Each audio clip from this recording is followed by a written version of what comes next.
selamat datang. Pernah kepikiran nggak sebenarnya berapa sih nilai uang yang bakal kita dapat di masa depan? Nah, hari ini kita bakal bedah tuntas satu metode canggih buat menjawab pertanyaan itu. Oke, kita mulai dengan pertanyaan gampang ya.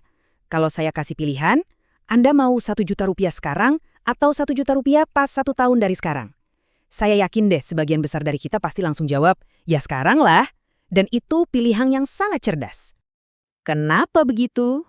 Nah, di balik pilihan tadi, ada satu konsep dasar banget di dunia keuangan. Namanya nilai waktu uang atau time value of money.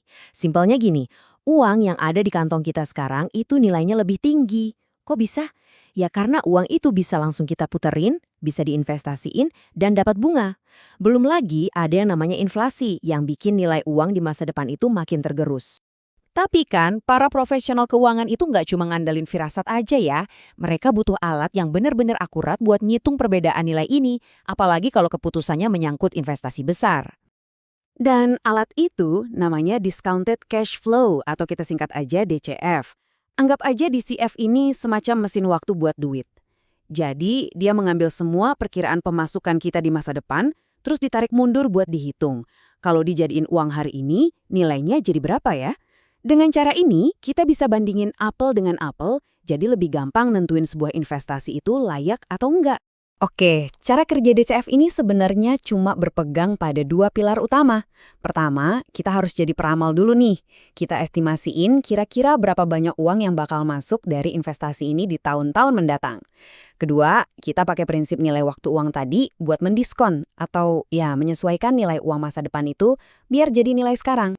Teori terus bosan juga kan? Yuk, mending kita langsung lihat aja gimana cara ngitung DCF ini pakai contoh yang sederhana biar lebih kebayang. Coba bayangin deh, Anda ditawarin sebuah proyek. Buat mulai proyek ini, Anda butuh modal awal 5 juta rupiah. Nah, angka ini penting. Ini adalah pengeluaran kita di awal. Langkah pertama, kita bikin proyeksi. Katakanlah, proyek ini diperkirakan bakal ngasilin duit masuk bersih sebesar 2,5 juta rupiah setiap tahun selama 3 tahun berturut-turut. Tapi ingat ya, ini semua masih perkiraan di masa depan. Nah, sekarang kita butuh yang namanya tingkat diskonto. Apaan tuh? Gampangnya, angka 10% ini adalah opportunity cost atau biaya kesempatan. Maksudnya, kalau uang 5 juta tadi nggak Anda masukin ke proyek ini, Anda bisa aja kan taruh di investasi lain, misalnya reksadana, yang ngasih imbal hasil 10% setahun. Jadi, angka 10% ini kita pakai sebagai patokan buat menyesuaikan nilai uang masa depan tadi. Disinilah sihirnya dimulai. Kita ambil pemasukan tiap tahun, terus kita bagi pakai rumus yang ada di layar. Coba perhatiin deh. Pemasukan 2,5 juta di tahun pertama, kalau dinilai hari ini, harganya cuma sekitar 2,27 juta. Pemasukan 2,5 juta di tahun ketiga, nilainya makin anjlok, cuma jadi 1,87 juta. Jadi, makin jauh uang itu di masa depan, makin kecil nilainya sekarang. Setelah kita dapat nilai sekarang dari tiap tahun, tinggal kita jumlahin aja semuanya. Dan totalnya adalah Rp6.217.130. Angka inilah yang kita sebut nilai DCF. Ini adalah nilai total dari semua keuntungan proyek di masa depan, tapi diukur pakai kacamata uang hari ini. Nah, ini dia momen penentuannya. Kita bandingkan nilai DCF yang barusan kita hitung dengan modal awal yang harus kita keluarin. Nilai proyeknya hari ini sekitar 6,2 juta rupiah, sementara modalnya cuma 5 juta. Artinya apa? Artinya, nilai yang akan kita dapatkan lebih besar dari biaya yang kita keluarin.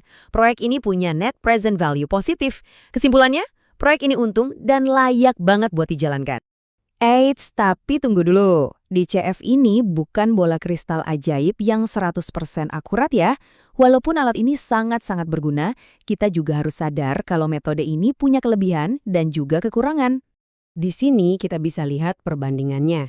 Sisi bagusnya, DCF ini ngasih kita gambaran nilai yang lebih realistis karena mempertimbangkan waktu. Tapi kelemahan terbesarnya adalah hasilnya itu sangat sensitif sama asumsi di awal. Kalau estimasi arus kas atau tingkat diskonto kita salah, ya hasilnya juga bakal ngaco. Ada istilahnya garbage in, garbage out. Sampai yang masuk, ya sampai juga yang keluar. Jadi siapa aja sih yang beneran pakai perhitungan yang kelihatannya rumit ini dalam pekerjaan mereka sehari-hari? Wah, jawabannya banyak banget.